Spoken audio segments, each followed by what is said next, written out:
The time is now 6:30 p.m. Date is June the 30th. This is another meeting of the Inkster City Council as it relates to a special meeting, as it relates to the budget.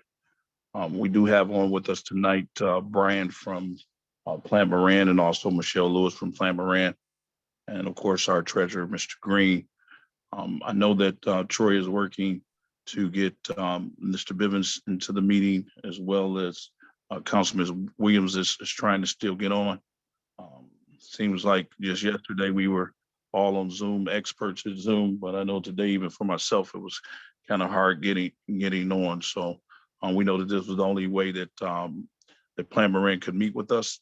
So I'm going to let's open up the meeting with the Pledge of Allegiance, and then we'll go right into roll call. I pledge allegiance to the flag of the United States of America and to the republic for which it stands, one nation, under God, indivisible, with liberty and justice for all. City Clerk, roll call, please.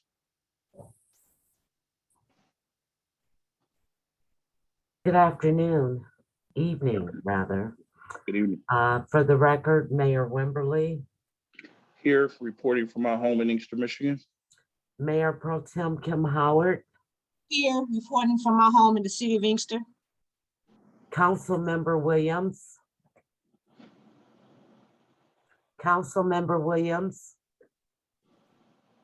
He's still trying to get on, Vernon.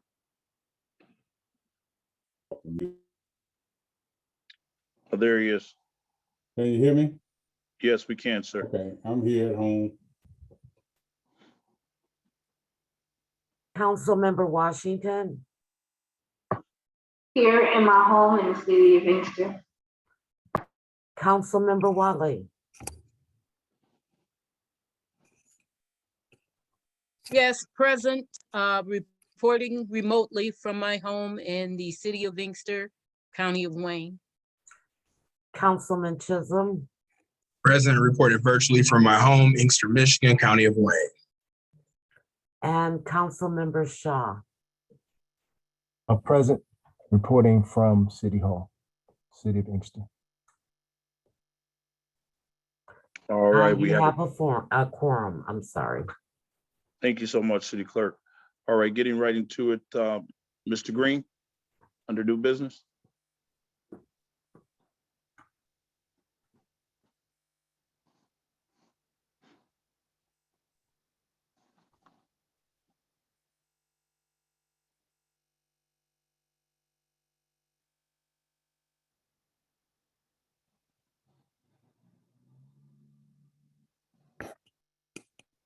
So new business, item A is consideration and approval of the City of Inkster's 2022-2023 fiscal year budget, appropriations, and water and sewer rates. What's your pleasure? And this is for discussion, of course. So move, Mr. Chair. The support. Report. All right, it's been moved and properly supported. Do we need a roll call, City Clerk? Or we can go right into discussion.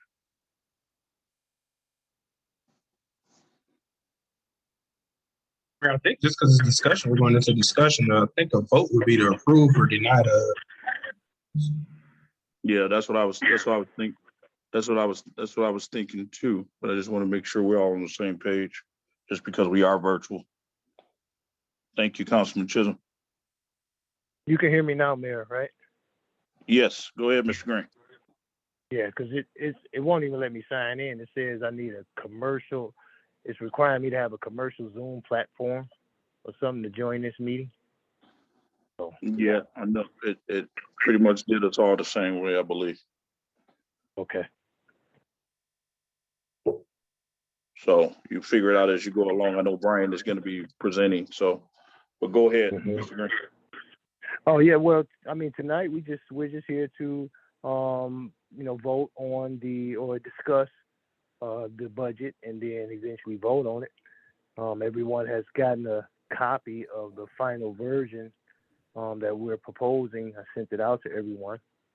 So hopefully everyone was able to take a look at it. It's pretty much the same budget that we had in the last meeting, except there's been some changes. We met with the fire department the other day, Councilwoman Wadley and the mayor, myself, and the HR director. And so there was some requests that they made. We put that into the budget, and that's why you see some numbers changing in the fire department.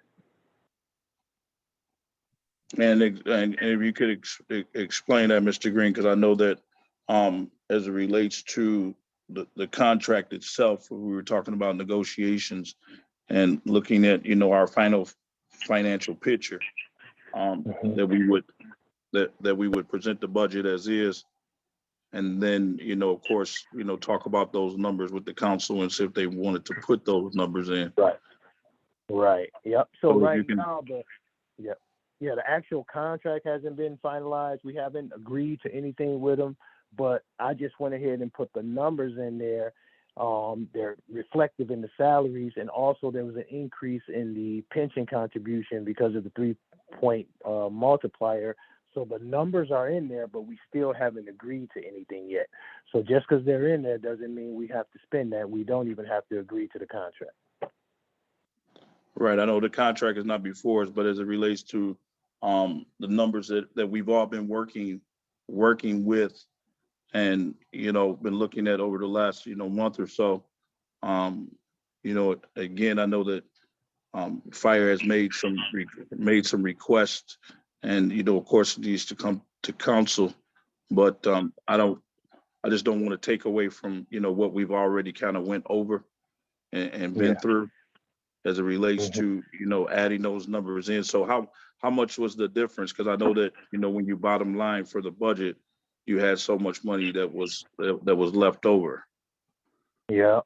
We had before I put those numbers in, we had a surplus of about $251,000, and after I was done putting the request in from the fire department, that surplus went down to about $8,000. 8,000. Yep. Well, 9,000. I'm sorry, 9,000. Yeah, well, we know, Mr. Green, that, as Brian is going to tell us here in a minute, that we're dealing with a structural deficit of $1 million as it relates to, the operations overall.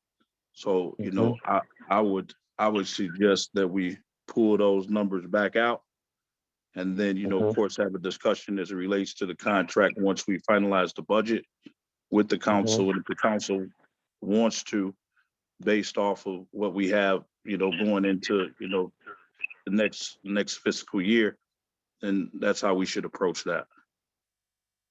Yeah, I mean, we could definitely. So just keep in mind that if we take those numbers out, we'll be back to the $251,000 surplus, but we won't have a finalized contract with fire. So we can leave them in, or we can take them out and then amend the budget later. Yeah, I mean, unless someone else on council wants to chime in as it relates to that, I would just say that, we, talk with, of course, allow Brian to do his presentation, look at the overall numbers as it relates to the budget itself. And then after that, we need to finalize the budget either way, that we can always make amendments, to the budget. We're currently in negotiations with fire, and police and ASME. Pretty much all of our unions we're in negotiations with. So I would suggest that we pull those numbers out for now, and work on what we've been working on. Just because, again, giving it to us, I just saw you sent it out there to us. We definitely want to be able to look over it. So if the council is agreeable to that, I would say we just move on with what we have with the remaining fund balance at 251 for right now. Not saying that we won't present it back to the council as it relates to the contract, but when the contract comes back before us, then we'll know that that's the impact. That'll be the impact to the general fund. Unless someone else from council has anything to add to that, Mr. I would Chair? say that, go ahead. Mayor Hi, Pro this Tem is Howard. Mayor. I'm not seeing that $250, $250,000 surplus. And I'm not sure where he's getting that from because my doesn't say that. And I'm not sure where he's getting that from. Okay, so let's do this because we got Brian here, and I know Brian, he made time for us to meet with all of us, and he sent us some stuff over the last week or so, as it relates to just the breakdown of our finances from this past year going into the next year and what that looks like, and then also too talking about the $1 million structural deficit that we're in, or that we're facing. So if it pleases the body, let's turn it over to Brian and then go from there.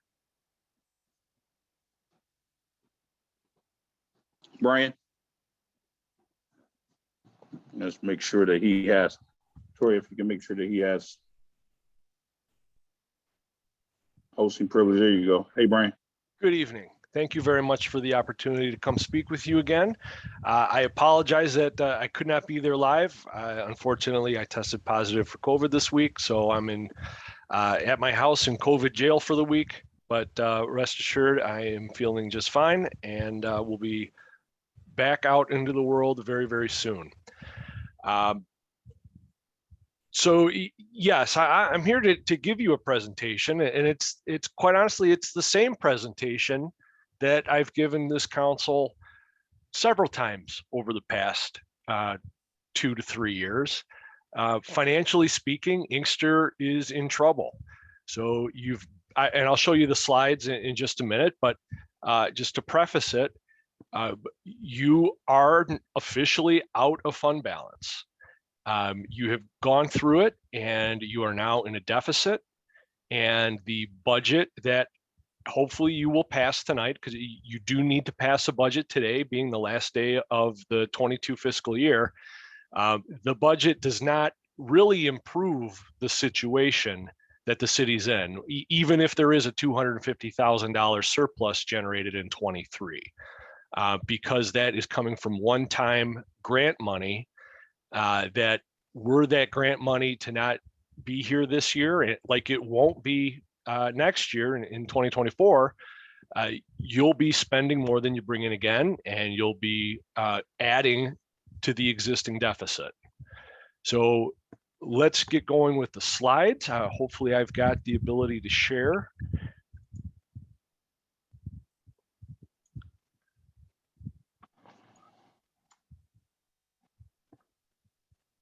Are you able to see my screen? Yes. All right. So this graph should look familiar. This is the revenues and expenditures for the city's general fund, its main primary operating fund. Going back to 2013, the blue bar represents revenue, the orange bar represents expenses. So FY22, that is today is the last day of fiscal year 22. The existing budget shows that the expenditures exceed the revenue. And that has been the situation in most previous years, going back to about 2018. The budget for 23, as has been stated already, is estimating a surplus of $251,000, which any other time, a surplus of $251,000 for the year would be a good thing. And it's still a good thing. But when you look at where fund balance is, it's really nowhere near enough. So fiscal year 21 is still under audit. We've been in communication with the accounting firm Raymond.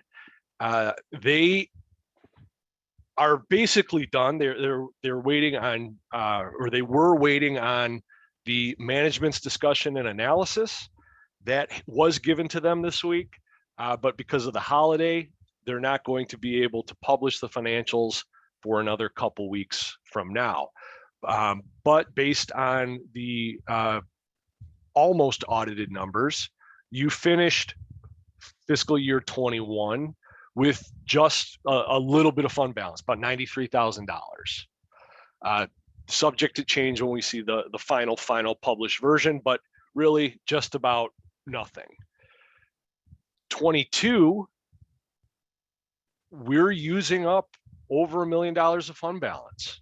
That's the red bar that you see here, second to the right.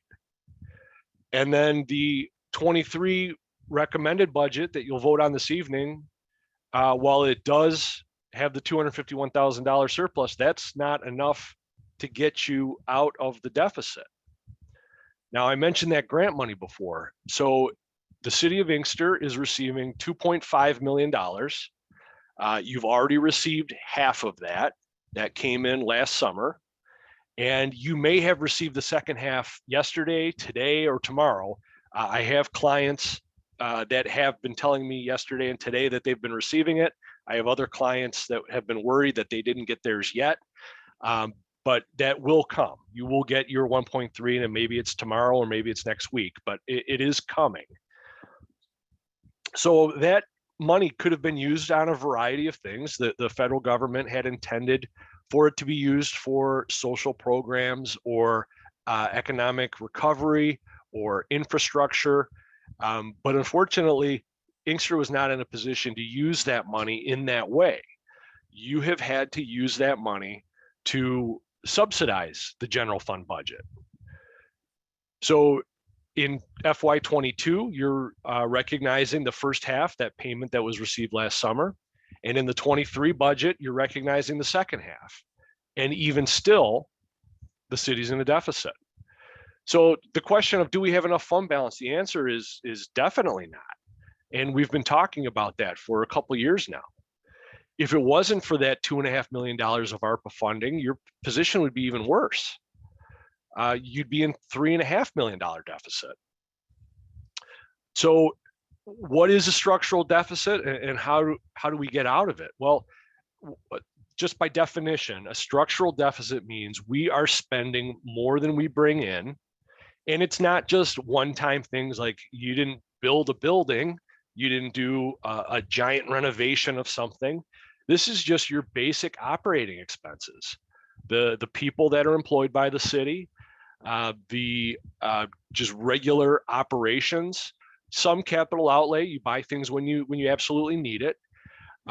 But the money you get from existing property taxes and state shared revenue and charges for service, it is not adequate to cover those expenses.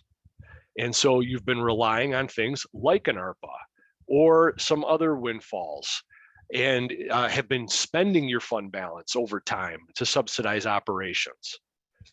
This is not sustainable. And you're past the point of needing to make a significant change.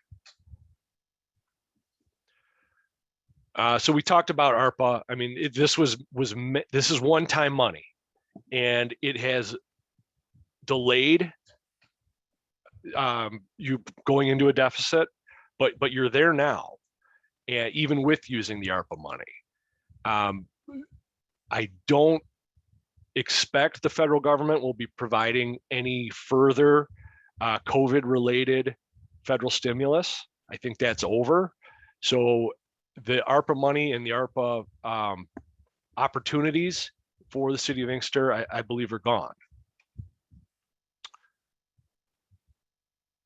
Your pension and retiree healthcare liabilities, it's not terrible. Your general pension is 74% funded as of the last valuation. The police and fire pension is 65%. That's about average. So not bad there. You don't have any money set aside for retiree healthcare. That liability is about $9 million. Compared to some other communities, $9 million of a liability is not that bad.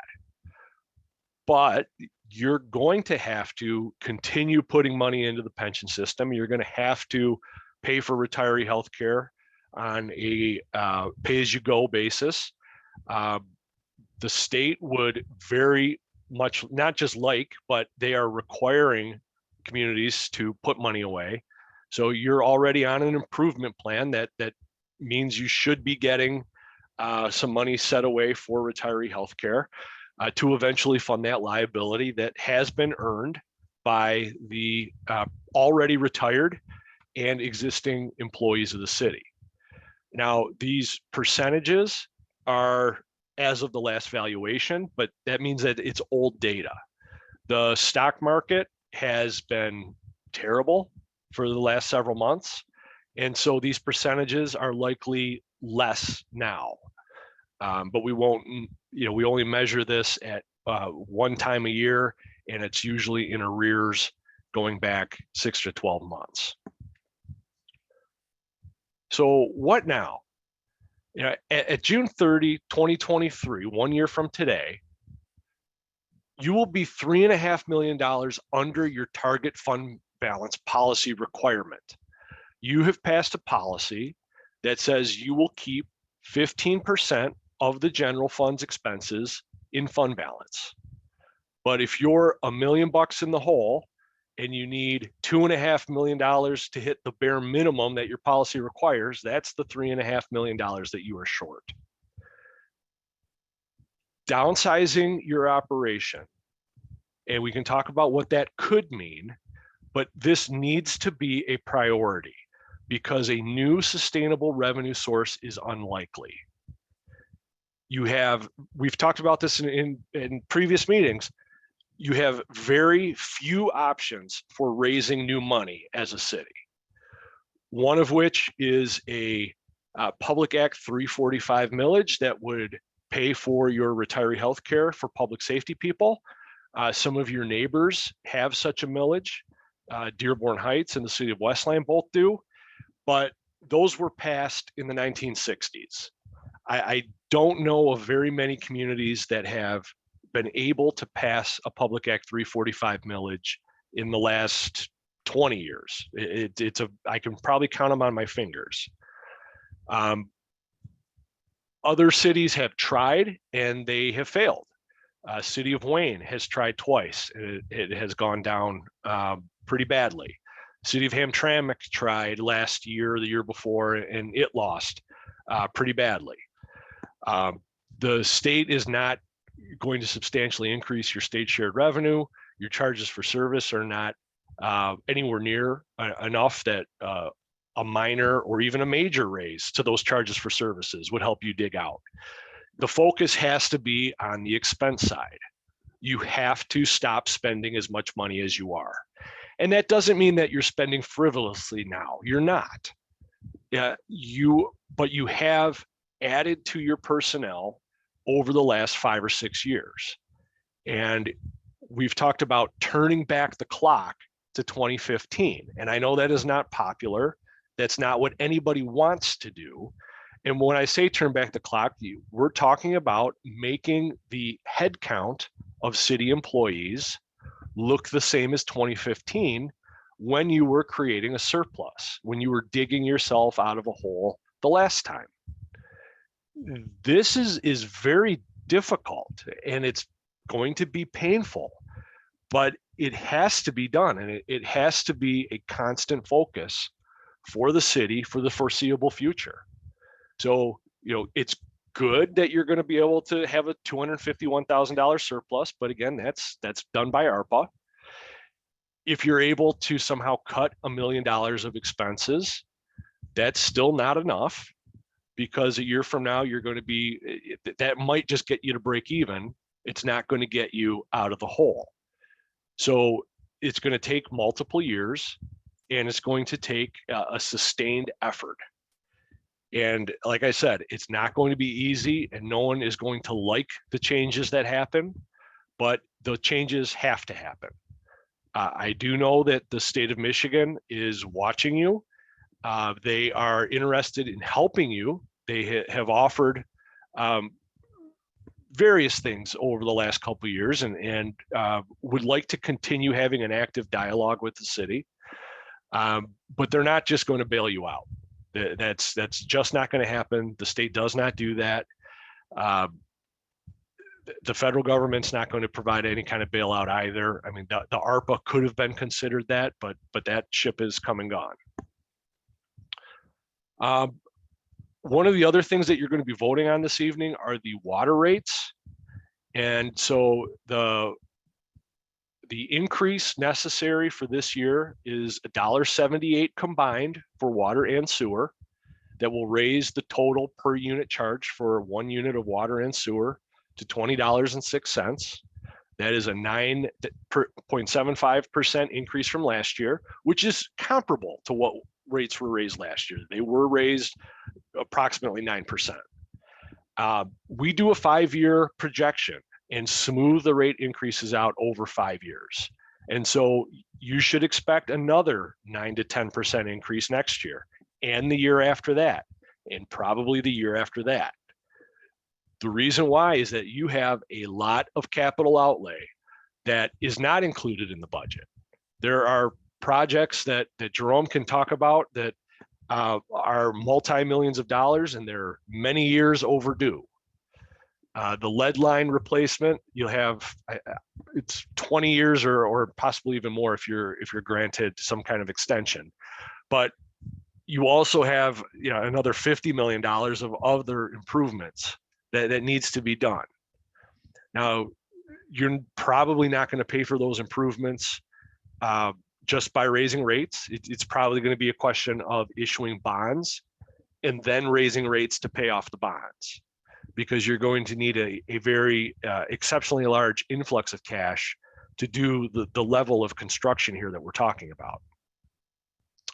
So that's going to make it even more painful, because you are going to be hitting people in the pocketbook on the water and sewer side.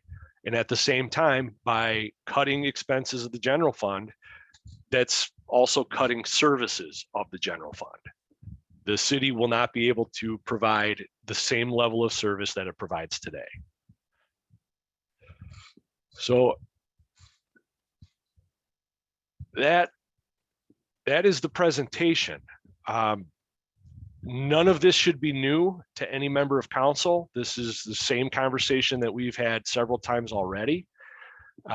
There isn't anything and no new information that's really being added to this, other than the fact that you're now in a deficit and have to climb back out of it. Before, we were just talking about sliding into that deficit. And that day has come. You are there. I'd be happy to take any questions from council. All right, thank you, Brian. Council?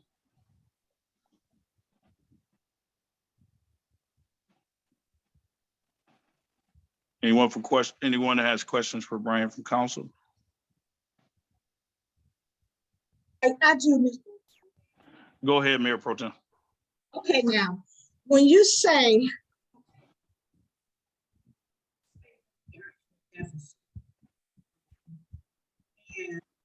Mayor Pro Tem, you're going in and out. okay, I'm looking at my sheet right here, and it's saying like $1 million in a hole. Now, I'm not sure if we're including that other half of that art money that we have not yet received to make this budget balance. But Yes, the 1 point, it's just under 1.3 million. The second tranche of the ARPA money, that is included in the FY23 budget that you'll be voting on this evening. And that's what's giving us the $250,000 fund balance, right, Brian? Correct. Otherwise, you'd be losing $1 million.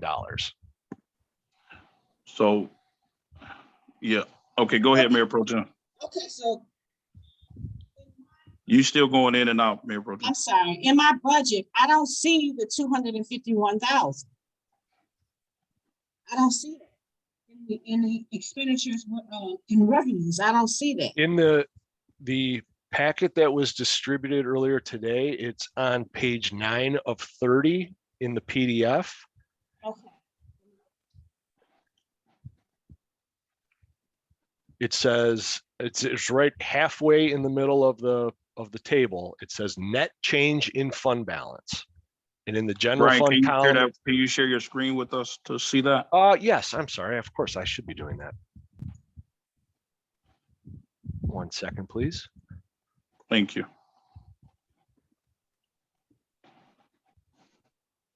Can you see that? Okay, that's what I got. Yep. So this is page 9 of 30, and right here, I don't know if you can see my cursor or not, but under, okay, so $251,096. That is the surplus for FY23. And we are expecting that once we close FY22, that you're going to be about 1.3 million in the hole. So 1 year from today, June 30, 2023, you'll be about $1 million in the hole. Now, the $1.2 million of ARPA money, that is included, let's see, where are we at? Within this $2 million of grants and contributions. So if you Okay. take out that $1.2 million,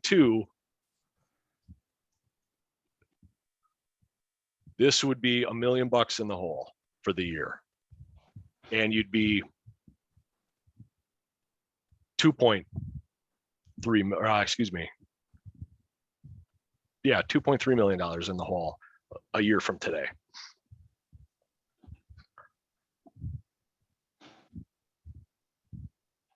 All Brian, right, as it thank relates- you. I yield.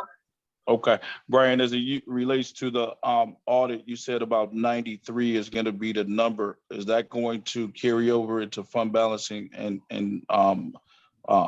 plus with that 251, or is that included in that 251? So that 93,000 is where you were at June 30, 2021. June 30, 2022 is 1.3 in the hole. So you just lost 1.3 already. Mm-hmm. And then from that, we'll add 251,000 to it, to the good. So that will decrease the deficit, but it doesn't get you back into the positive. Right. So you basically saying that we need to cut another $1 million in operations plus find another $1 million for the policy, or $1.5 million for the policy. Yes. Yeah. Altogether, you need to get 3.5 from where you are right now. Mm-hmm. Oh boy.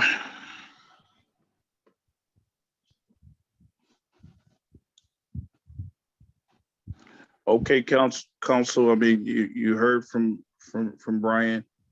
As it relates to the budget, I know we all been doing a lot of work and trying to cut. We got to continue to figure out how to cut without, just depleting services that we're already skeleton crew on in the city of Inkster.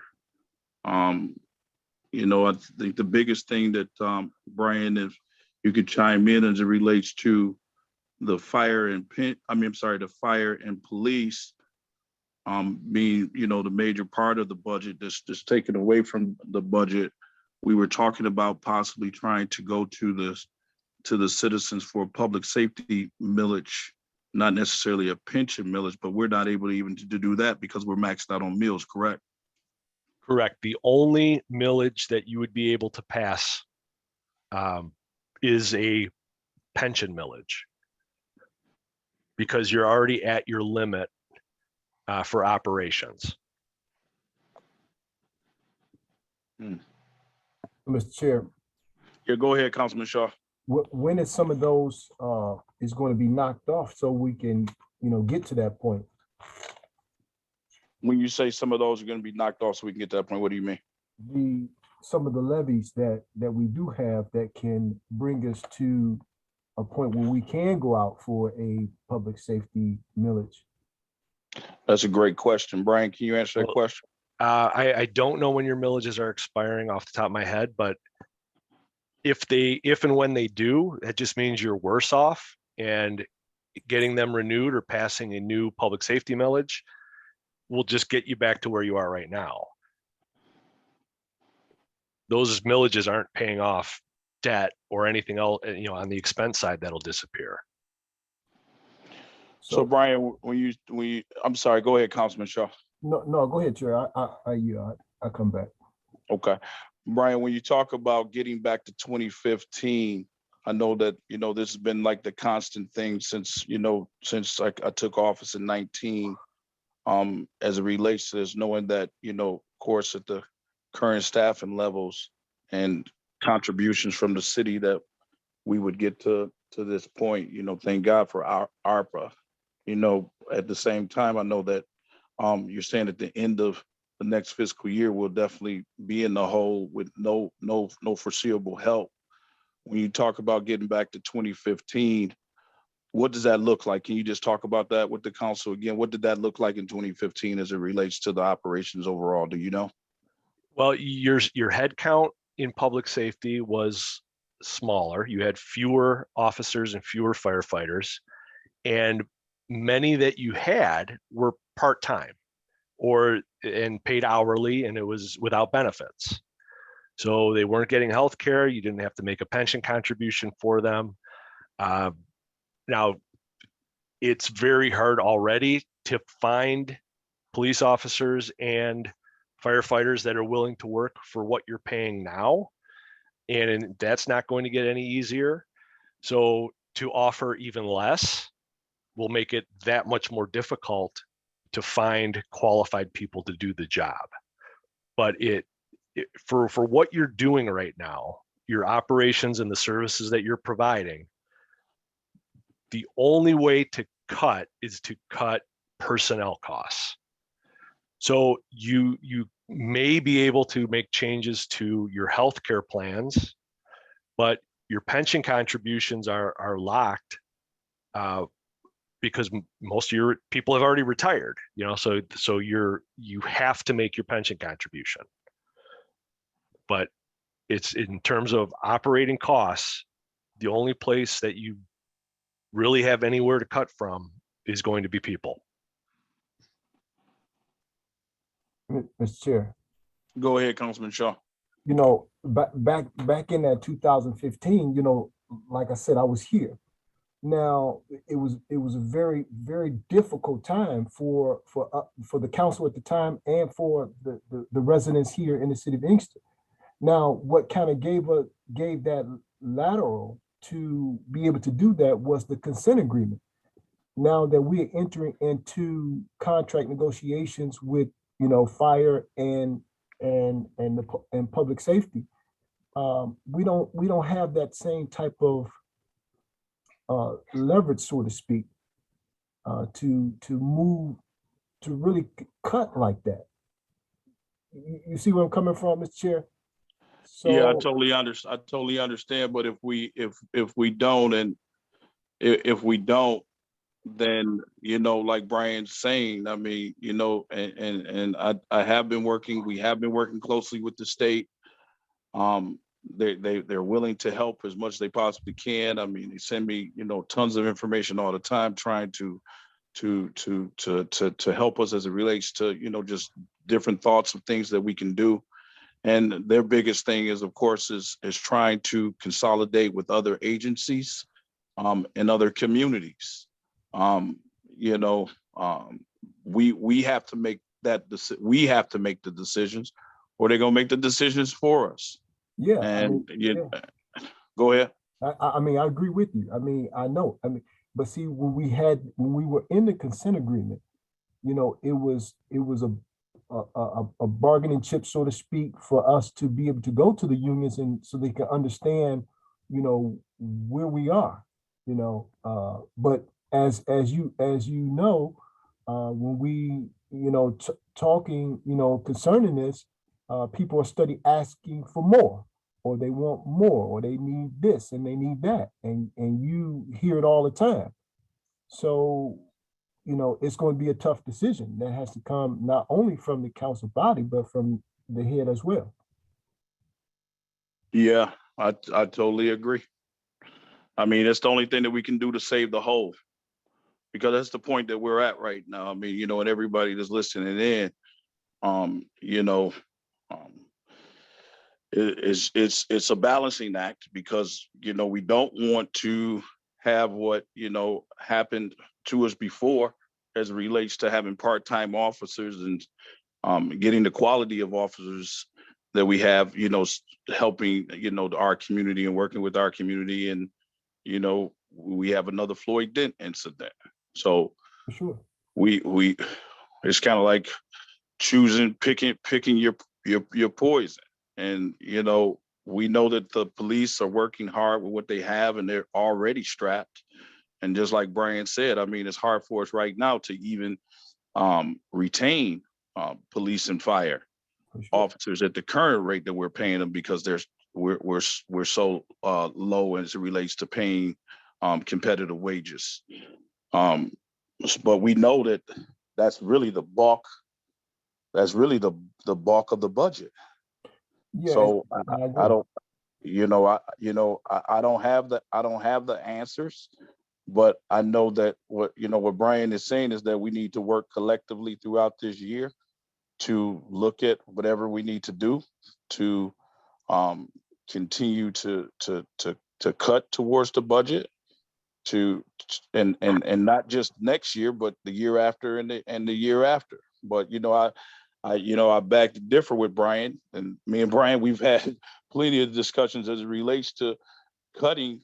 How much further do you cut where then you have nothing left, where you need to really start looking at new revenue. We have to find new revenue in the community. We know that we have a lot of property that that's owned by the city that we need to get off of our roster, get off of our liability list, get onto the tax roll. So that's one thing that we should all be concentrated on and focus on, especially in our prospective areas throughout the city. I can do as much as I possibly can with the staff that we do have, but again, we're a thin body. We have volunteers working with us. We have supplemental salaries coming from the Commission on Aging as it relates to helping us staff folks over at the City Hall. So we're trying to do everything that we possibly can to, keep money off the books. But it's something that we have to do, and know that I'm willing to do it. Unfortunately, it's going to be tough. But the last thing that I want to see is our city go back into consent agreement, or even worse, emergency financial management. And that's Yeah. how we have to look at it. And that's for sure. And this is not the same type of season as 2015. It was a different season to me. I mean, you got to understand that part-time, police officers right now, I mean, to be realistic, that's not going to happen. I mean, these folks, I mean, we having a hard time right now getting firefighters and what have you. So, them coming in, part-time, I just don't believe so. So it's a different, if it's similar, but it's yet different.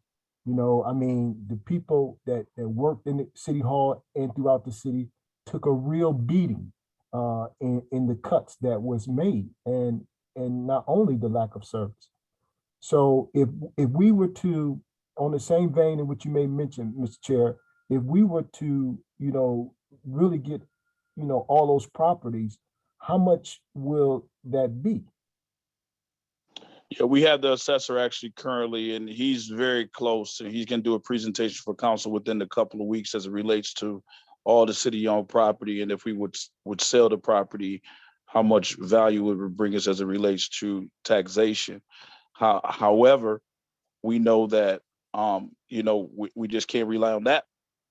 We have to look at other sources of revenue as well. So we will be having that presentation coming forth to you all. He's been working diligently on that. And he has another person in his office that's been working with him to get all the property that's owned by the city under one tab, if you will, for the city. So he'll be making a presentation and be able to tell you exactly how much that would possibly be, Councilman Shaw. Yeah. And then I'm also, if we can bring some other municipalities or other, public safety,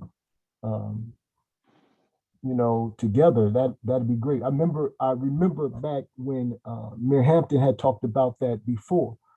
but it never came to pass. So if we can bring those agencies, to the table, that would be something, of hope there. That's all I have, Mr. Chair. Okay. Yeah, again, I know that, we've been all, and like Brian said, this is not his first time coming before us. I mean, it's pretty much, since I've been in office, he's been, telling us pretty much this day would come. However, we've been, doing our best as it relates to the administration to try to keep costs down everywhere that we can.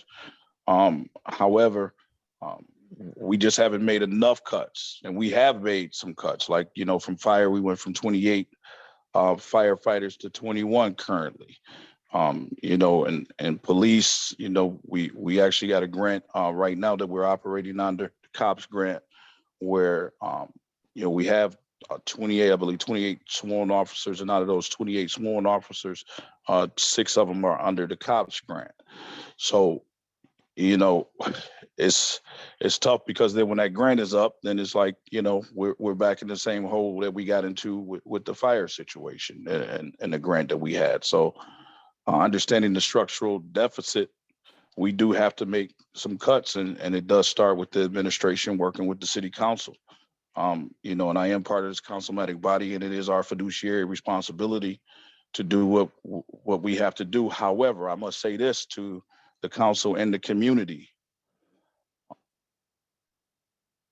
If you look at what happened to us as it relates to the consent agreement, with the level of services from the community, or to the community overall, just our parks, for instance, taking DPW down from 64 employees and several divisions down to, one division working in water, and, trying to keep up with everything else that's been demanded from them, from 64 employees down to like 12 employees now that we have.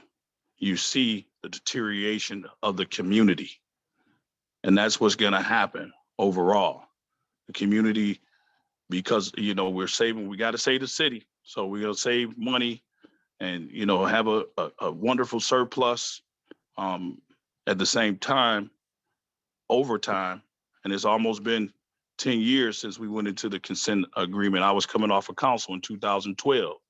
So I totally understand what was happening during that time. But you look at the community and you say, well, what has happened to the community overall?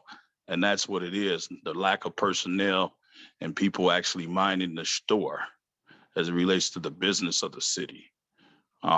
So we have to be mindful of that. You're talking about, cutting from the 30 officers over at PD that we have. We're talking about, the 21 officers we have in fire. I was just talking to the fire chief the other day as it relates to taking us down to, 12, sworn officers in fire. He said, well, if you do that, then we wouldn't have an ambulance service anymore here in the city of Inkster. We'll be, of course, following the state mandate and supplying, fire to our community. However, we won't be able to have emergency services, BLS, basic life support service, or advanced life support service. So those are the things that we have to think about. But at the same time, I know that we have to do something. We can't continue to just kick the can down the road as it has been kicked down the road. I'm taking full accountability and responsibility for my part in that.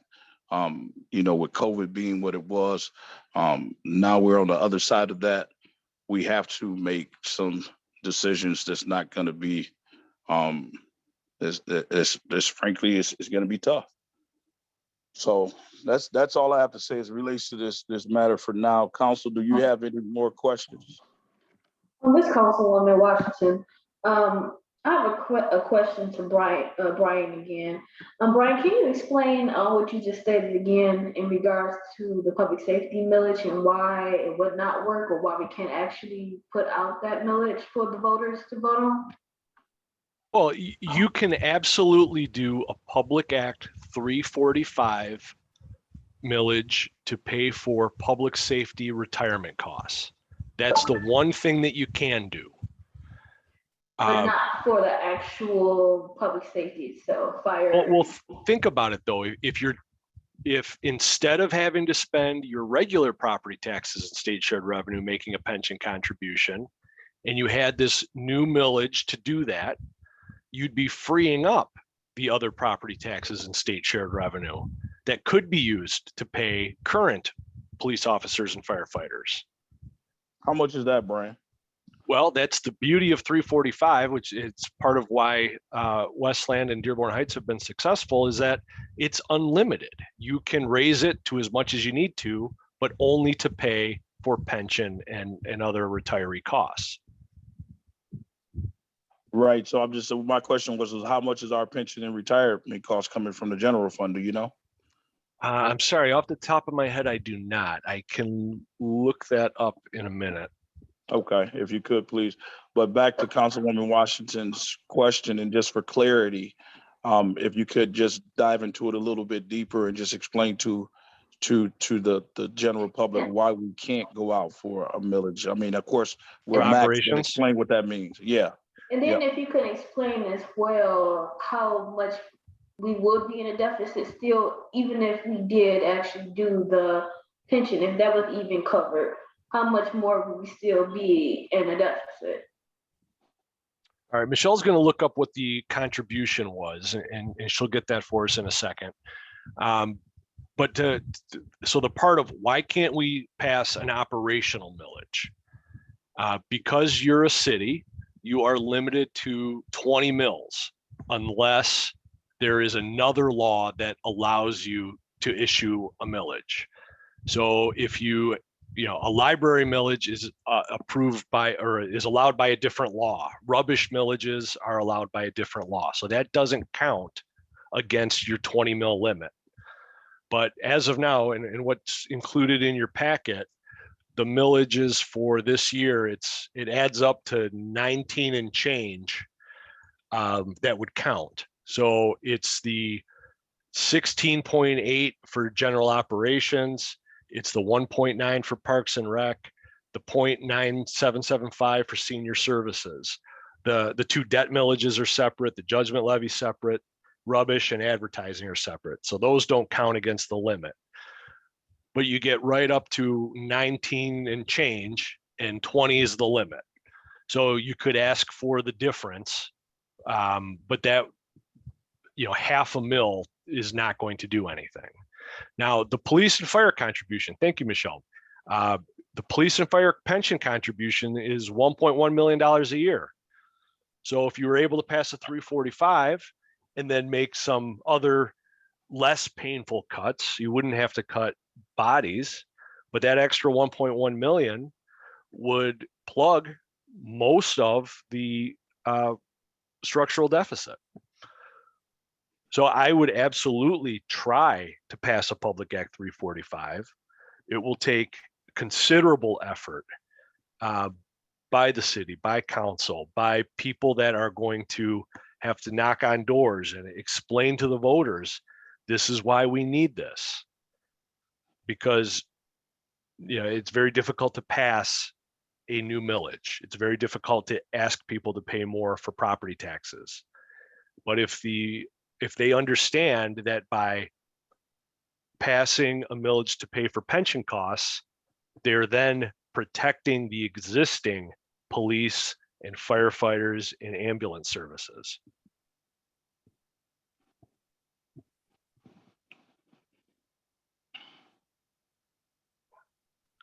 Councilwoman Washington, does that answer your question? Yes, it does. Yeah, it does. I appreciate Brian breaking that down to me. And that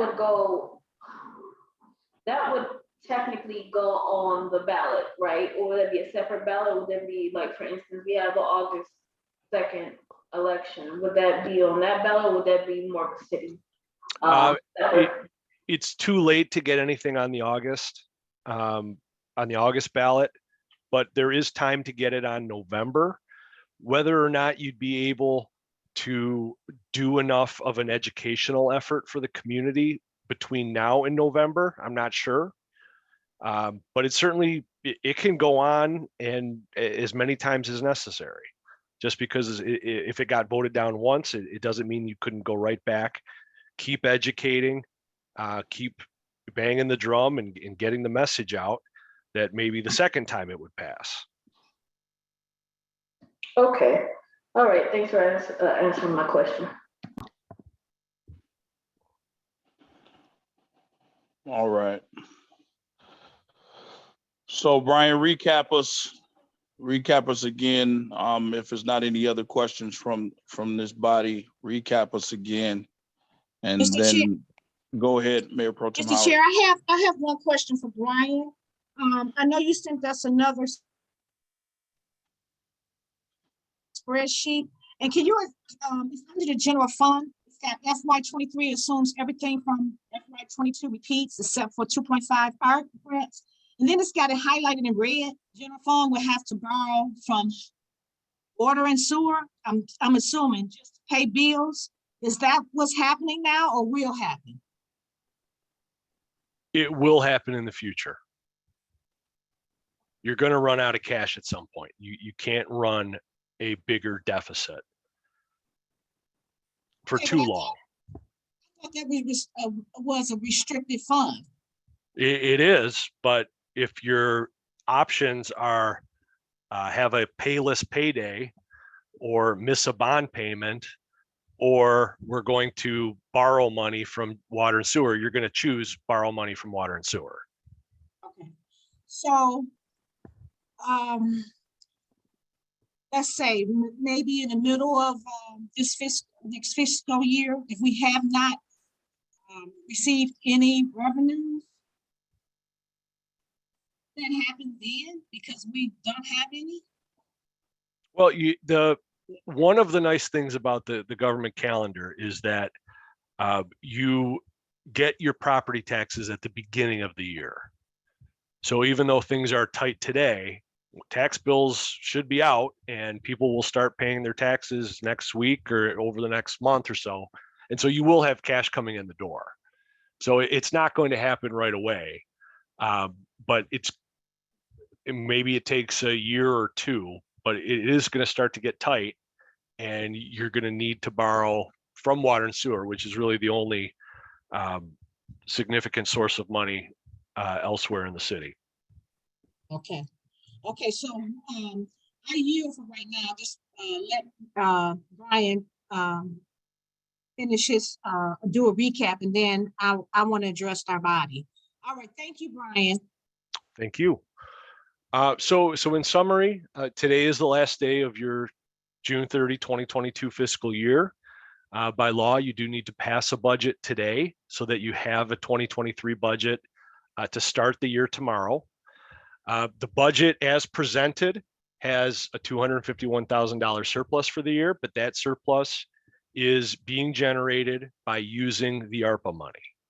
If it wasn't for the ARPA money, the 2023 budget would have a loss of $1 million.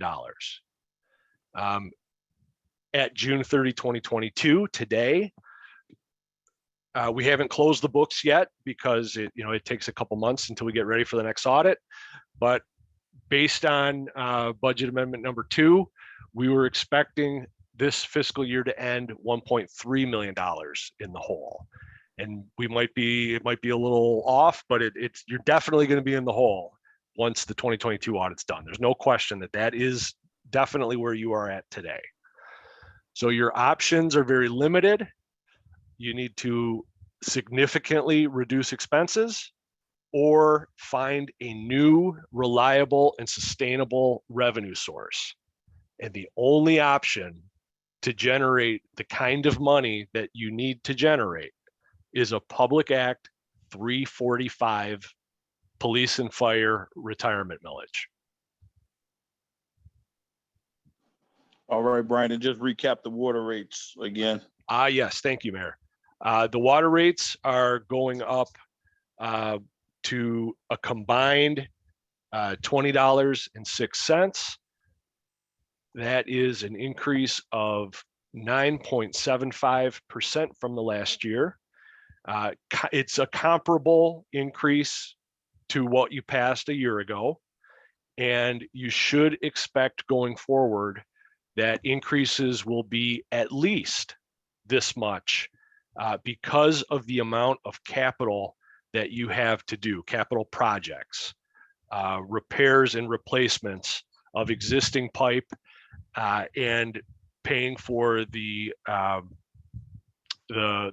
sewer system. I got a question. Brian, just to make sure we add to that, and I know Mr. Bivens is on the line.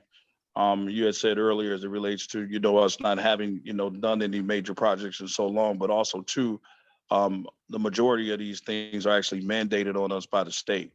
Correct. There are, the majority of these projects are being mandated so that you continue to have clean water and are able to take away the sewer. And then, of course, the lead line replacement, which is a 20-year plus project, but is required and you will have to comply. I got a question. Go ahead, Rev. Brian, okay, you indicated that we can borrow money from the water rates, am I correct? On a temporary basis, and you must pay it back. Okay. All right, so how much can we borrow from the water on a temporary basis? There isn't a limit, but you also, it's got to be short term, because the water system needs that cash for these improvements. Right, okay, now you said for a short term, what do you consider a short term? I would hope less than a year. Less than a year? Okay, so if we borrow from them, we had to pay it back within a year, that's correct? Yes, that would be my recommendation. Okay, thank you. Okay. Thank you, Brian. Mayor Pro Tem Howard. Yes, I would like to ask, have you sent up a deficit elimination plan to the state? And if so, can you talk about that? Yeah, we have not done that yet because that is triggered at the state level once they receive an audit report that shows that deficit. So as soon as this FY21 audit is uploaded to the state, and that should happen, like I said, in the next couple of weeks, we're going to have to start preparing a deficit elimination plan. And right now, I don't know what I would put in it until a decision is made about putting something on the ballot or making other structural changes. But yes, the state is going to want that this summer. Okay, because I know we sent one up last fiscal year, but we never done anything to offset some of those budgets. So that's why I was asking. Now we are really in crucial times right now, and I just wanted to make sure that we get that done. And whatever we send to the state, we need, as a body, we need to start implementing. Because to the state, if we don't show anything that we cut, they looking at us like we haven't done anything. Okay. Yeah, Mayor Pro Tem, we did do a lot of cuts, like we talked about with fire. We started with 28 firefighters, we're now down to 21. So that was one of the major cuts that we did make. So we did put that in the deficit elimination plan. So just when you say we did nothing, I just want to make sure for the record, we Right, but when we did that, like when we passed the budget last fiscal year, to eliminate some of them, we never did. Yeah, we did. Okay. My next question is on the budget amendments. I know we have a lot of them, but we don't have explanation of why we went over. Like health insurance, the treasuries, professional service, building maintenance, insurance. We have the city attorney judgments. We kind of know that one. Personnel department, WC professional service is 84,000. We don't understand what went wrong or what happened to make us go over our expenditures in those departments. So can the treasurer elaborate on that? You went away, Mayor Pro Tem. Can the treasurer elaborate on the budget amendments? Because we have them here, but we don't understand them. There's no footnotes to let us know what happened. Okay, Mr. Treasurer, if you Yes, can't elaborate on that now well, or put it in yes, writing I for can us, elaborate. No, go ahead. can you hear me? Can you hear me? Yes, we I can. can Go elaborate ahead. on that. So when I was giving you the quarterly report, I was giving you what was going on. The budget amendments come out quarterly. This budget amendment came out, I believe, in like May. So our next quarter would be now. So that's why you got this one. But in terms of the information, those financial statements that I presented that had the red marks, that was indicated which line items were trending over. So we had the information on a quarterly basis, semi-annual basis, and 3-quarter year basis. I sent 3 of them out. So those Right, but now, Mr. What was- Treasurer, I just want to right. make sure that Mayor, I'm sorry, Mr. Treasurer, just as I'm chiming in, Okay. No, go ahead. what Mayor Pro Tem is saying is having, the explanations on the footnotes. So basically, like you have been doing with the budget in regards to the footnotes for why we changing this or changing that, the same thing needs to happen with the amendments. Yep, I understand. Okay, Okay, so I wasn't fit. I'm sorry, Mr. Chair. I'm still have some, because here's my thing. We've gotten so many reports, not understanding really what's going on. This last updated version of budget, still some stuff in there that we should have taken out, and we still showing. But we had 6 different pages, six different documents on the budget. I'm not sure what I'm going to be voting on tonight. I'm really not. And I did email the treasurer to ask him the final draft to let us know what departments he's changed, and then run us a copy of so we can insert it in our budget book. We don't have that. So we don't know.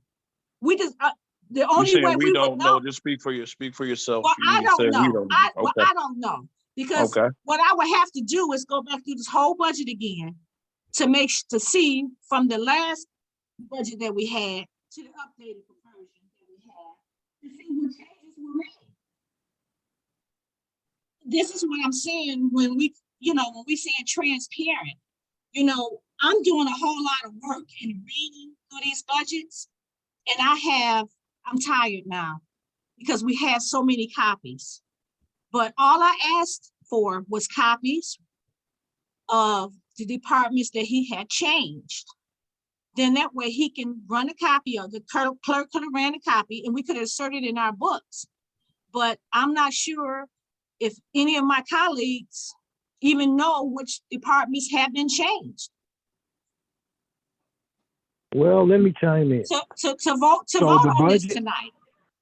Okay, so the budget that has the $251,000 surplus, that's the one that Brian sent over. That says all funds, which was the last one that I sent. That's the one that actually we're voting on without the fire negotiations in it, as I mentioned in the email. The one that has the $9,000 is because I implemented, because I was asked to see what the budget would look like with the fire negotiation numbers in it. Because we met with them 2 days ago. So the one that has the $9,000 final surplus has the fire negotiation numbers implemented. The one that has the $251,000 surplus does not. That's the one we're voting on. Right, and understanding that too, Mayor Pro Tem, that's been the one that we've been working off of, for the last couple of meetings with the $251,000 surplus. So,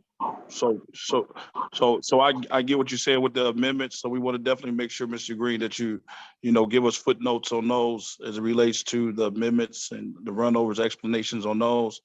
Also, too, with, what changes were made, so it'll be easily discoverable for the council to look at and reflect on. But as the budget presented tonight with Plant Moran on the line, with the treasurer on the line, we're all on, and administration on the line, we're all in agreement as it relates to the budget that you have before you, for us to be able to vote on, to be able to send to the state tomorrow. All right, thank you. You're welcome. All right, then. I know that Councilman Shaw, I believe that you made the motion for the discussion. Now we're going into action. So, City Clerk, as you're the parliamentarian, do we need to, because we had discussion on basically the motion. We know we have to have two separate motions for to accept the budget, to consider approving the budget, and also to the Mr. water Mayor? and sewer rates. Go ahead, Councilwoman Watley. Yeah, I had a couple questions. So please go ahead. All right, number one, I want to ask if this budget contains the raises that we had mentioned earlier. Are they still in this budget? Yeah, that's why when we started off earlier, we had the 251,000, and with the raises, it would take us down to 9,000. So because we haven't negotiated out the contract as of yet, I was asking the body if we could just hold off on putting those numbers in and approving those numbers right now. No, that was just for the fire department. I understood. Did I make a mistake here? I'm No. talking about those other raises that we spoke about during the study sessions. Are they still in the budget? What can you point those out? And we can answer There was an HR budget of $12,000. Yes, that's still in the That's budget. still in the budget. Yes. Okay. You Why voted. then? Where are the cuts you keep referring to? Here's my question, and just so I'm clear, when you make cuts, you just denying what someone asks you for in a budget is not a cut. You have to start with what they have and cut from there. So I'm inquiring if that's the way it was done. Well, I can't say that it was done necessarily that way. At the same time, we did look at the budget overall, looking at, what was things that were spent, things that weren't spent. Like for instance, conferences and workshops in most of the departments, and talking to the department heads and saying that, hey, we don't necessarily need those. Looking at the overall, maintenance budget and things of that nature, and looking at how we can cut to be able to not necessarily cut into personnel. So yes, we did do that. And Mr. Green has had several versions of how he's went through and actually cut in certain areas, working with the department heads to be able to present a balanced budget. Okay, I don't understand the raises if we're in such dire straits. And I also don't understand why we're still hiring.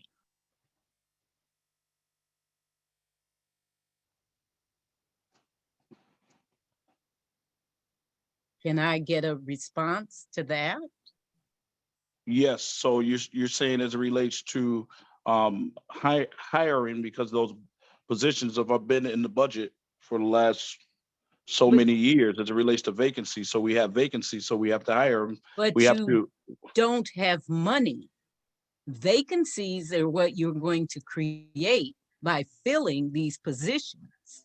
So I'm hard pressed to understand, and I'm just going to ask right out: was an assistant police chief hired today? Yes. Okay, I believe I said before, if the raises stay in, I'm not voting for this budget. And now that I know you're continually hiring, even though we don't have any money, I can't vote for this budget. And the fact that I am in concurrence with Pro Tem Howard. I have gotten so many versions of this until I am totally confused as to what we do and don't have. So I guess I have no more questions. Thank you. You're welcome. All right, so again, is there any other questions before we move into action? I had a Yeah, question. we can Go. do a freeze on, on that. I think we did something like this before on council where we can do a hiring freeze, we can do a raise freeze. I mean, those are things that we have at our disposal if we want to use that. Yep, that's exactly right, Councilman Shaw. And I was going to say that then as it relates to the councilmatic body, but that would be done in a different action. So if you guys want to add, I don't know if I believe we can, city clerk, if the council wants to add additional actions that's not on the agenda, then we can make motions and then go to discussions and go from there. I got a question. Councilman Shaw, were you done? Yes, I'm done, sir. Okay, Councilman Williams, go ahead. Okay. Why did we hire assistant chief at this point, and we haven't already discussion about the overload monies that we're paying out in the police department? Because the actual position was filled by the assistant chief to become the chief, so that created a vacancy. As it relates to just personnel overall, the chief of police and the AC were both actually bodies that were working on the streets as it relates to, sworn officers and working in the streets of the city of Inkster. So the chief, of course, has been looking for an assistant since he was promoted from the assistant chief to the chief. So with all the paperwork and everything that needed to happen with the state of Michigan and, bringing in the new assistant chief, that it just came to pass now. Okay, well, I don't buy that because, right now we're strapped. Okay, and that we understand that down the road that we could hire a chief once we get in a better situation. But that was one of the things that we looked at, the reason why we figured that the chief that we had can hold the force down until such time we'll be able to fill that position. And none of that was discussed. To me that it was filled. Well, I'm sorry, because none of that was discussed in the general meeting as we were talking. Of course, we all said that, of course, we're going through dire straits. However, none of that was discussed as it relates to not hiring any new personnel. We know that we couldn't necessarily add any new positions on. However, staying with what we had was basically it. Like I said before, and our police department is overworked and underpaid. So as it relates to the police chief, pretty much holding down the fort on his own, that was why the decision was made. Mm.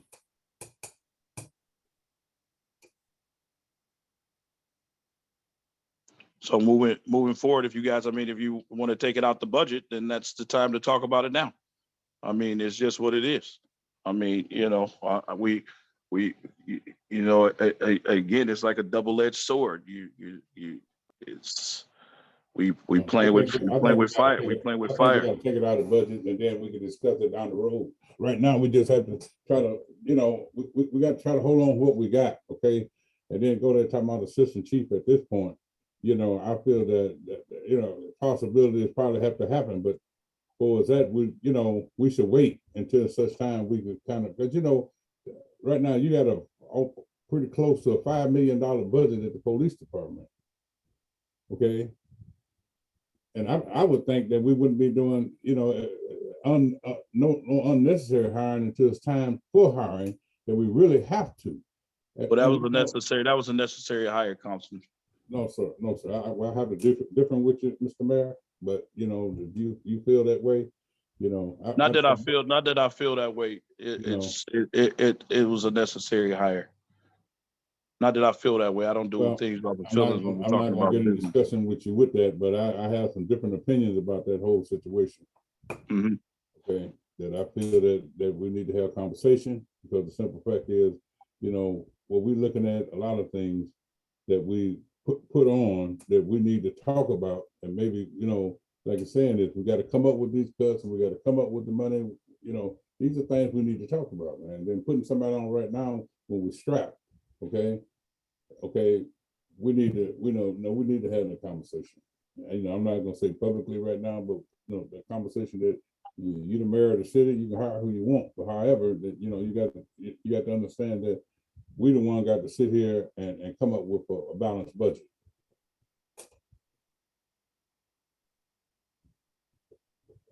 I have a question, this Councilwoman Washington.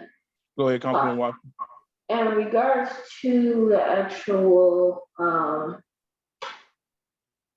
the increases in pay, I know that you did one for HR. What was the other departments where there was an increase in pay? Mr. Green, can you talk to that?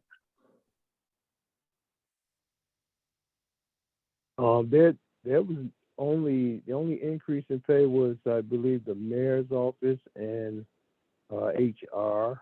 I don't. What were we haven't looking at in the finished- mayor's office? Because I did hear that before, and I asked. I know that me and Safe had talked about that. You know that he wouldn't necessarily be getting the raise. So I know that we looked at. Is it Troy taking it from $18 to $20? Troy taking it to 18 to 20. Troy is the other Troy is the person that ended up getting the raise as well. Because we were initially trying to put him in the pig, but found out we couldn't do that, so he went back in the mayor's office. Right. Okay. So so I know that we had talked about Safe wouldn't necessarily be getting a raise just because we couldn't afford it now. I know that we had talked about that already. Well, I mean, that's in the PC. I just matched the budget up with the PCS that Plant Moran has when I speak with Heidi, and whatever she has on the PCS is what we match up to the actual budget. So Okay. that's Okay. what she And then gave. what? And then what else? That's it. I mean, we haven't finished any negotiations yet. I mean, the fire, again, I only put that one together just because we had a meeting and just Well, wanted to see what it looked Mr. like. Mr. Green, we do have to say, I mean, we did, and if you didn't put it in the budget, then you need to let everyone know that we did talk about the police having a 5% increase. Is that in there? Oh, that's all. Yeah, that's in there as well. That's in the version that we're looking to pass. So that's Yeah. so that's what the councilwoman is asking. That is raises. Yes, they also have a raise. Police department. But I was saying that the contract, we still have contract negotiations with fire, and we still have contract negotiations with ASME. So nobody from those got raised. But the fire I did put one together just in case we did go with the fire raise, and that was the one that had the $9,000 balance. So the 251,000 that we're looking at as it relates to a fund balance, the police asked for a raise. What was that? How much was that? 5%. So 5%. How much does that equate to for the budget? Equate to? How much is it? How much does it cost? It cost you. Let's see. I have to go to their actual department.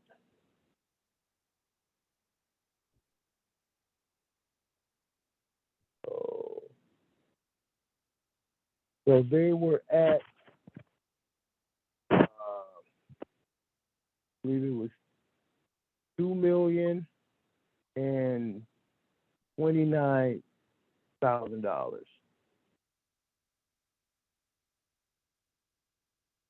So what's the 5% of that? What's the increase? $2,029,000. 229,000. Yes. No, they were at 2 million. They're at 2 million now. where they're at now. And what they were at, go to the,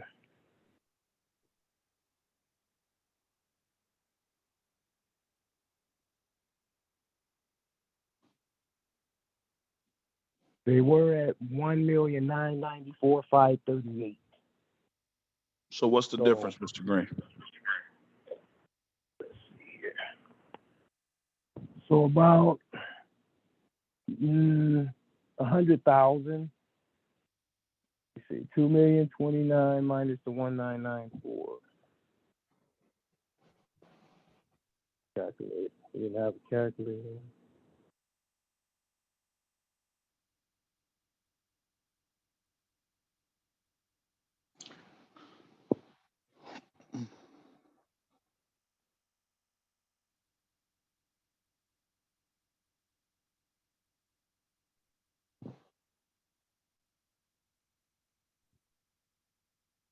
Okay.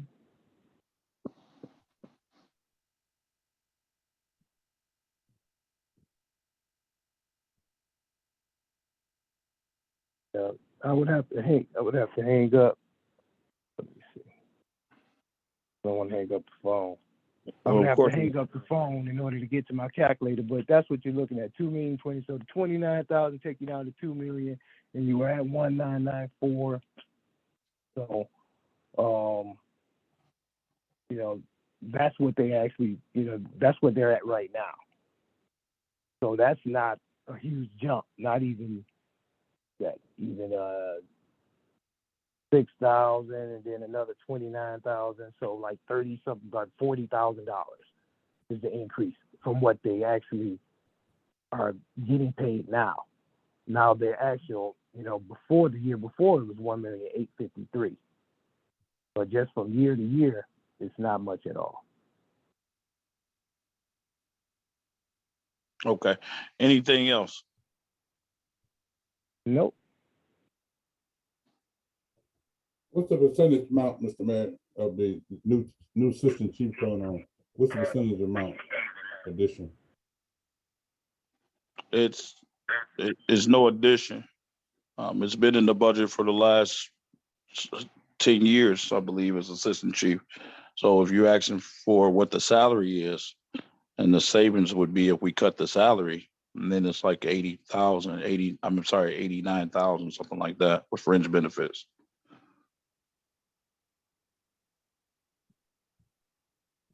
But when you hired the chief, we was running that department without a system. Am I correct? You say when I took the AC and made him the chief? Yeah. Yeah, of course. I mean, he had, of course, support and from the staff that he had currently there. But again, like I said, I mean, we burning the wick on both ends over there, because our chief of police is actually a patrolman and has been.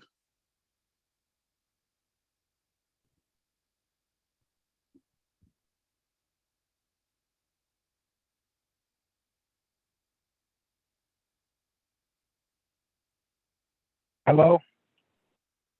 Go ahead. Hello, Mayor? Yeah, Mayor. So I got my calculator here and I got the actual numbers.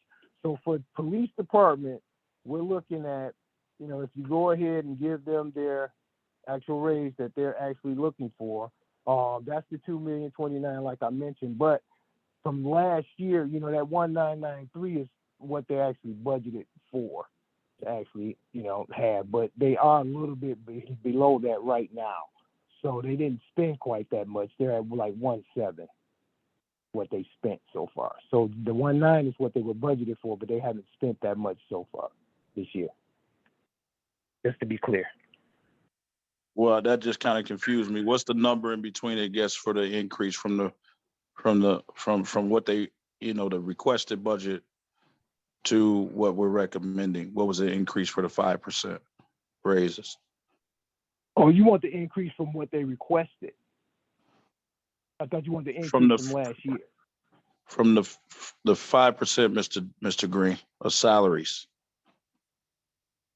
Okay, so you just want the increase from what they requested to what you actually gave. That wasn't an increase, that was a decrease. So they requested 2,174,000. We gave them 2,029,000. So that was a decrease. There was no increase from what they requested to what they got. There's Mr. only Green, an I'm, increase I'm sorry. I'm just getting a little confused. All I'm asking for is, what's the number if we gave the police a 5% increase across the board? What would be the number? Okay, $2,029,000. That's the number I gave. That's what they would get. What they got last I'm year. talking about Mr. Green. Is it $100,000? Is it $80,000? Is it 60? Okay, that's what I'm asking. Right, but I was just saying that what they requested was more than what they're actually getting. Of course, They I understand that. requested 2 million. Okay, I just wanted everybody to be clear of that. And then also what they used this year was only 1,772,000. They had it budgeted for 1,900,000, but they only used 1,772,000. So I just wanted everyone to know that. Got you. So if we can, if you're saying that if they continue to operate on the 172, 1.7, Yes. then Yes. where we're actually where we're recommending, we'll actually have a savings. Exactly. So my point of saying that was to say that Can't hear they actually used a little less. Mr. Green, you're breaking up. You're breaking up. I said that just to say that they actually used less than what was budgeted, and just to let you know that. But again, I was just giving that information out. Okay, Mr. Mayor. Go ahead. Okay, so other words, this assistant chief that we are hiring, is that them figures included into what he's talking about now in the budget? Yes. Mr. Green, can you answer that question? Yes, it is. Okay, thank you. Mr. Chair, I have a question. Go ahead. I didn't understand any of that, and that's what I've been saying. You're breaking. You're breaking. I'm up. sorry, I'm not sure what's going on with my internet here, but I really didn't understand that either. But here is my thing and my take on it. We just had a presentation saying we don't have any money. And if people can't understand, and I understand people need raises, I understand that, but I do know for a motor company, those people took concessions just to make their company whole. And if to me, if we don't have any money, I can't constitute anybody getting a raise. I can't do that. That doesn't make any sense. And then we got to do a deficit elimination plan to the state, but we including raises. That don't make sense at all. So here is my take. You guys have to roll with us or not. We can't continue to do business like this, Mr. Mayor. We can't. No, I totally agree. And like I said, we still spending money on stuff that we should not be. And I'm not gonna get into all of that, but we are trying we are trying to pacify, and we can't. We can't be people's friends right now. We have to do city business. And if that means we can't give raises out, people will have to understand. Now, when we did go into that consent agreement, it was 20%, 10%. Then they took furlough days, and we still had people stay. We had some people leave. But the people who stayed trusted in us to believe that we could come out this budget, out the deficit, and we did. And to see it go back in again. Well, we gave it right back to them. And we did, and I'm not saying we shouldn't have done that. We shouldn't have, because we wasn't whole yet. Exactly. But that was 3 years ago. I'm talking about right now. We have to stop. We can't be people's friends. We have to do business as a municipality. And if we don't have the money, we can't do it. And if people don't want to stay, then that's on them, Mr. Mayor. That's how I'm feeling. And I don't want anybody to leave, but nobody seems to care about this budget. Nobody seems to care that we don't have no money. Yeah, well, Nobody. we do care. So we You definitely, can't care if you but keep putting raises and you creating positions. And I understand the police chief might be out there, and I understand that. not At the- creating positions right, but at and the not end of the giving day, raises. but It's at the all end of came the to the day, council. but Go at ahead. the end of the day, Mr. Mayor, Yeah. if we don't have money, we're gonna go right in the hole. Just to get raises and stuff. That doesn't look right. That doesn't look right for us to pass this budget with these raises in here. And then we're gonna have to give a deficit elimination plan to the state. And oh, by the way, we included this. Everybody has to, people are working more with less. And we need to start doing that. We're not doing that. People are Yeah. doing more jobs, more different tasks than they ever had now. But we not. We not. Oh, we are. No, you know, by Well, you like I saying that, said, we are, but people we're work not. hard with, But and at we this be, time, yeah, no, but you at said this we time, are. from the assistant police chief, you know, Mhm. you do more with less, and that's what people They are have asking. been doing more with less. That's why the But city we is in can't what is the shape continue it's to, in and now. we can't continue to promote people. I mean, not saying promote people, but we can't see. I mean, the assistant chief could have held off.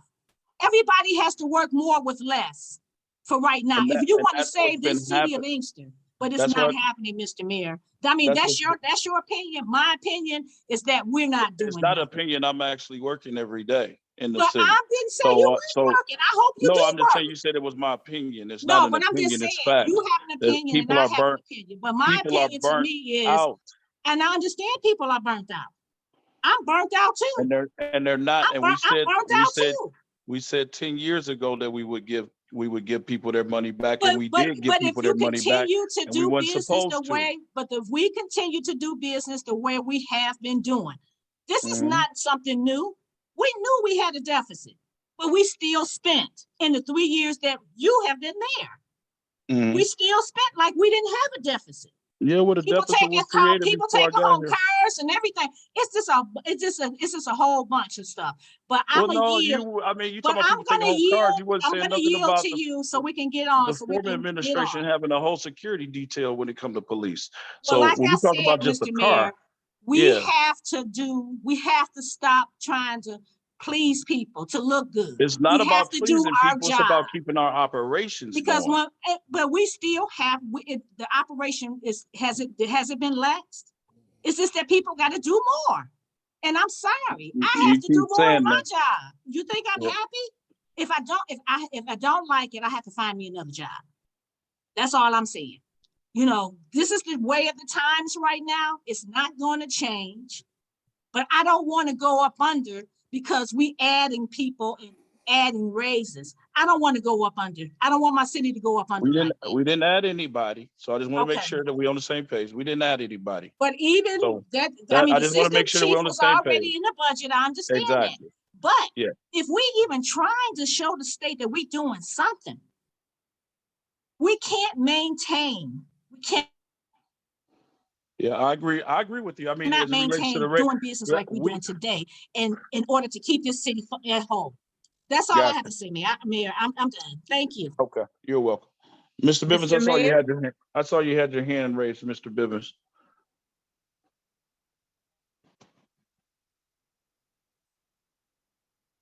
Mr. Bivens, did you want to speak? Yeah, can you hear me? Yeah, we can. Go ahead. Okay.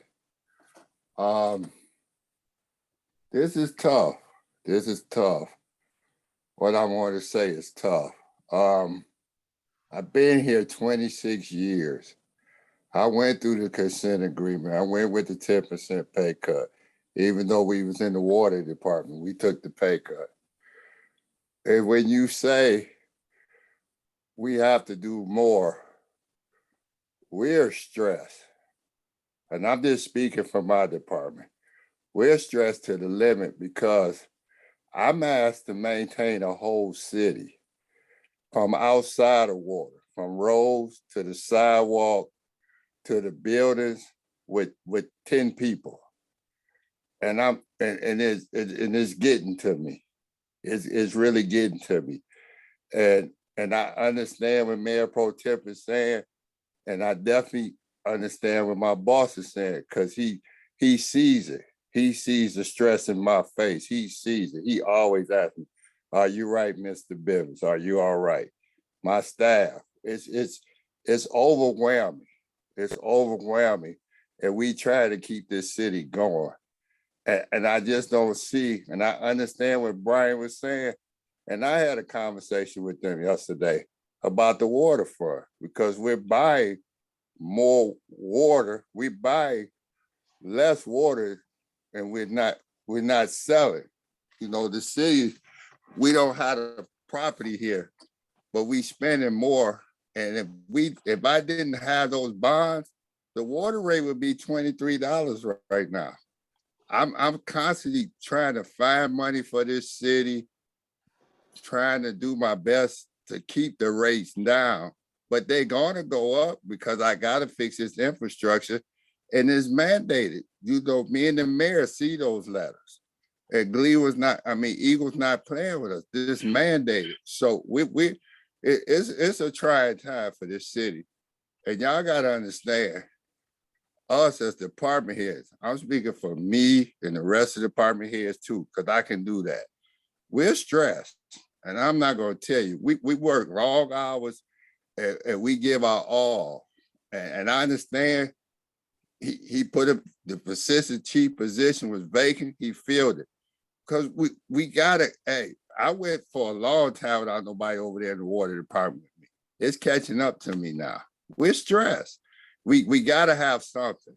We just can't go to the bare minimum because the residents in this city going to suffer, as well as you might start losing good quality people because we just can't continue to beat ourselves to the bare bone and die.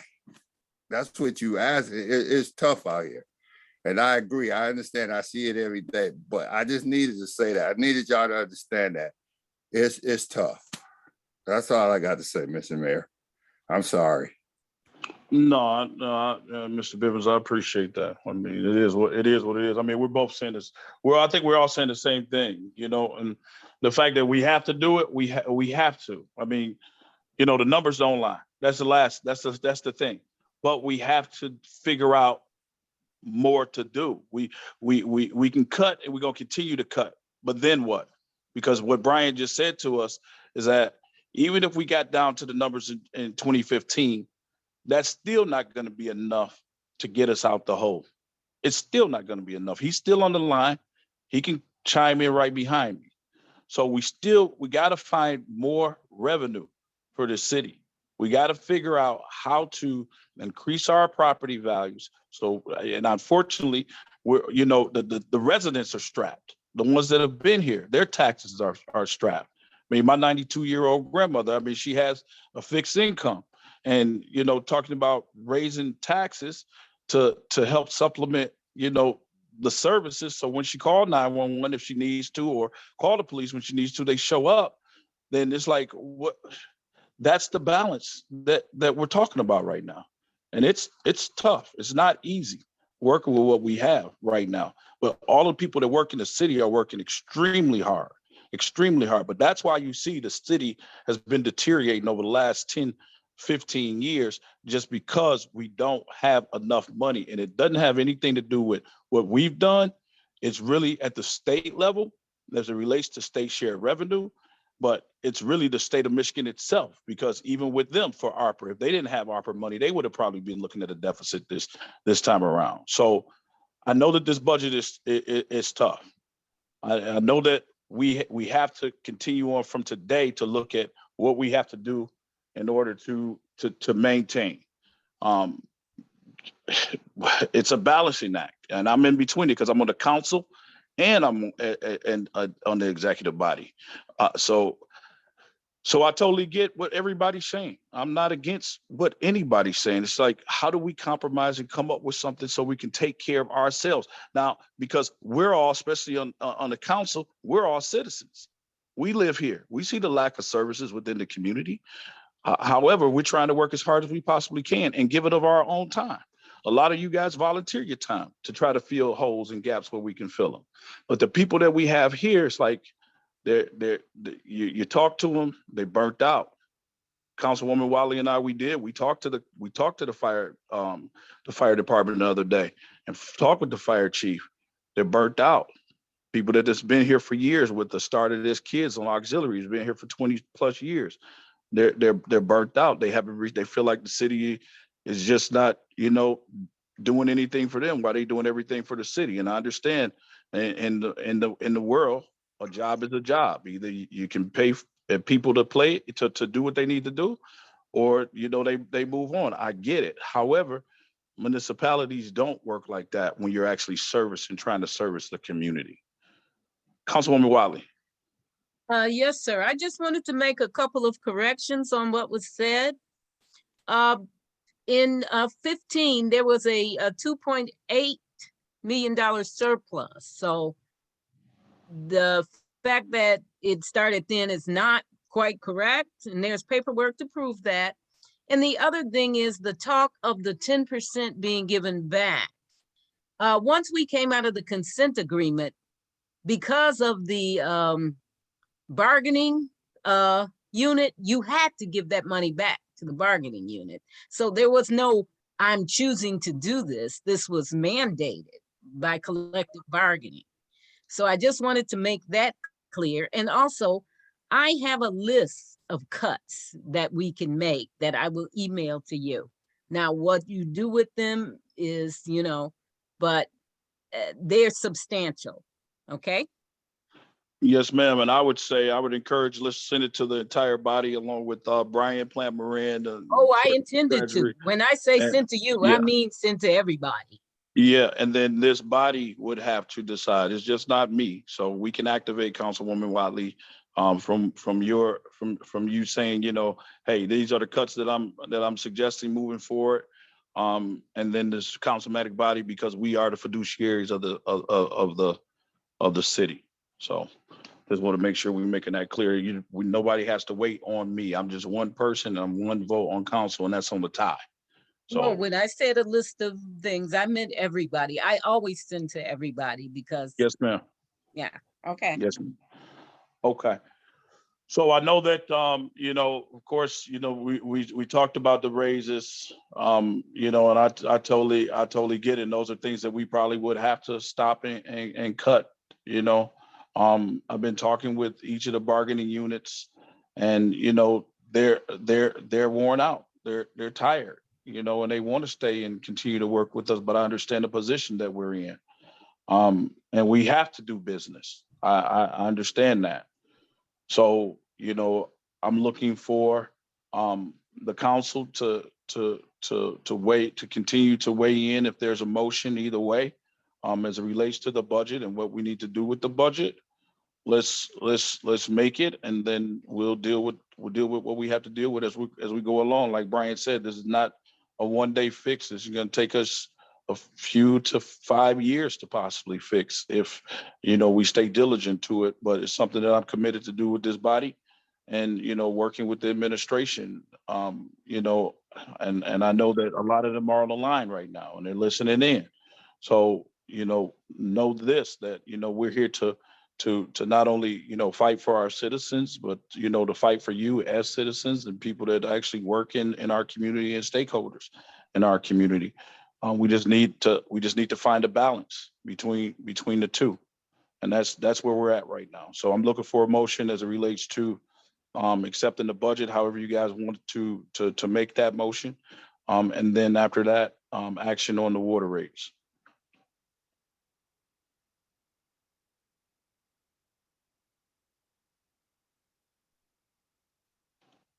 Anyone from council? Yeah, Mr. Chair, this is the, last day. I mean, we got to get something done. So I'll make the motion to accept the budget with the necessary corrections that needs to be made. And when you say the necessary corrections, are you saying the raises? Yeah, the add-ins that we need to add in or subtract. Just again, with clarity, we want to know what they are, Councilman. Yeah, I mean, with Councilwoman Watley suggestions. So with those pending, or How would you word that with those corrections coming? Can't do that. Because this has to be done, Mr. Chair. I mean, Oh, I'm just waiting on I'm just waiting on the motion and support. I totally get it. I agree. we at the deadline. I mean, people still need to get paid. I mean, we're talking about our employees and what have you, and their families as well. So, you know, we got to get rolling. Well, can I say something? It's a motion on the floor. Is there support for the motion? Support. Support with discussion. Okay, so it's been moved and supported. So Go the ahead, ne- Council. I'm sorry. So with the Go ahead, Council. necessary. Councilwoman Washington, go ahead. With the necessary corrections, what corrections was Councilman Shaw speaking about? Was he talking about the freeze of raises, or to take out the raises? Which were we talking about? You know, in my motion, I would freeze, you know, anything that we, you know, move on thus far. If the council wants to do that, you know, we can freeze any raises or any new hires. But I just don't want to freeze new hires, and we got people coming in that needs to fill vacancies. So you're talking about future. Right. Okay. Support. All right, it's been moved and properly supported. Discussion, Reverend Williams. No, I supported it, unless he changing his language. No, Councilwoman Washington, okay, so you support it, Williams. So let me make sure that we're for clarity. Clerk, what do you have? I have a motion from Councilman Shaw to accept the budget with necessary corrections, supported by Washington. Okay, all right, so that's where we're at. Now, any other discussion? Hearing none, roll call, please, City Clerk. Councilman Shaw, Yes. Councilman Chisholm, No. Councilwoman Watley, No, Councilwoman Washington, Yes. Councilman Williams, Yes. Mayor Pro Tem Howard. no, You have a tie vote, Mr. Mayor. 3 yeas, 3 nays. Okay, ask me the question. What is your vote? Yes.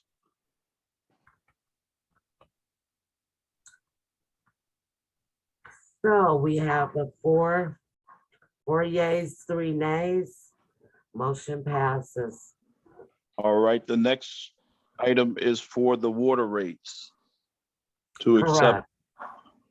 accept the water rates and sewer rates as presented. Do we have a motion? We're not gonna have any discussion on it, Mr. Mayor? We can, Okay. but we need a motion and support for the motion. Make a motion to approve the water rates. Is there support? Support. All right, it's been properly moved and supported. Reverend Williams, discussion. What I'd like to know is the percentage that is going to the, I know what the percentage is for the water rates from going to Great Lakes, but what is the percentage that the people is paying? I didn't understand that, the question, Reverend Williams. You said the people are paying. What is the percentage? We're Yeah, paying the let me entire. explain to you what I'm saying. Okay, whatever the water rates on there, okay, every city, they pay whatever the water rates, okay? I do know that the water rates, okay, that we're paying Great Lakes is, I mean, what the people are paying to the city is not what we pay to Great Lakes. The city pays to Great Lakes. Okay, so I'm asking what's the percentage of that? Okay, Mr. Bivens, you understand what he's saying, or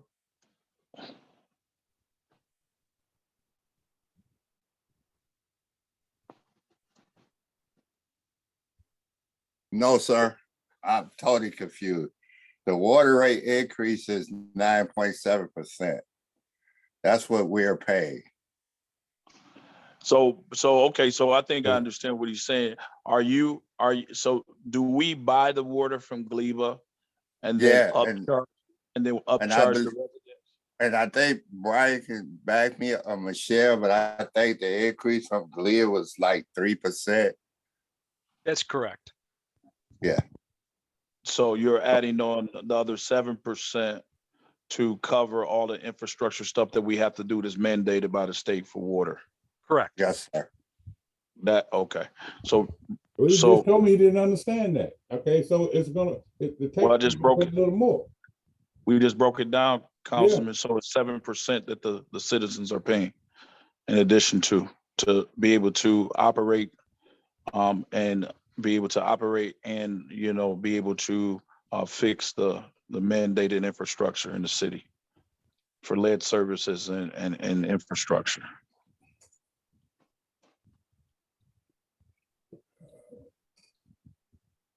Does that answer your question, sir? No, I just want to know what was the up figure. So he said 7%. 7%. Yes, sir. 7% that the people are paying over what we got to pay for the water. Correct. Okay, thank you. You're welcome. Is there any other questions? Hearing none, roll call, please, Madam Clerk.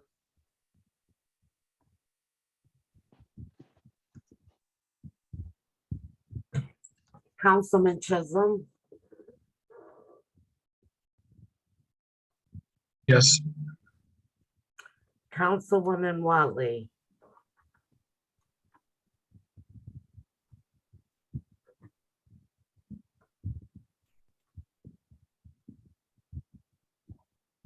Councilwoman Watley, I'm muted. not anymore. Okay. No.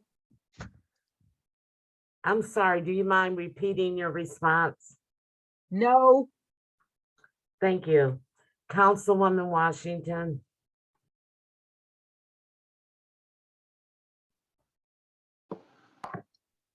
Okay. Yes.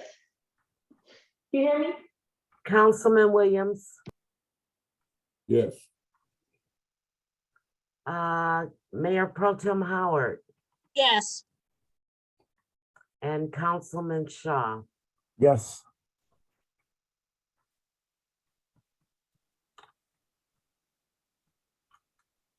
So we have 5 yeas, 1 nay. All right, motion carries. All right, bringing us into public participation. This is a Zoom meeting. We ask that you raise your hand to be recognized. If you would like to speak to this body as it relates to public comment, we will recognize you for 1 minute. Please state your name for the record and then your comment. We're looking for hands. All right, hold on 1 second. Janae Johnson. Mayor Wembley is a crook. All right. Well, we know who that was. All right. Anyone else? All right, hearing none, motion for adjournment.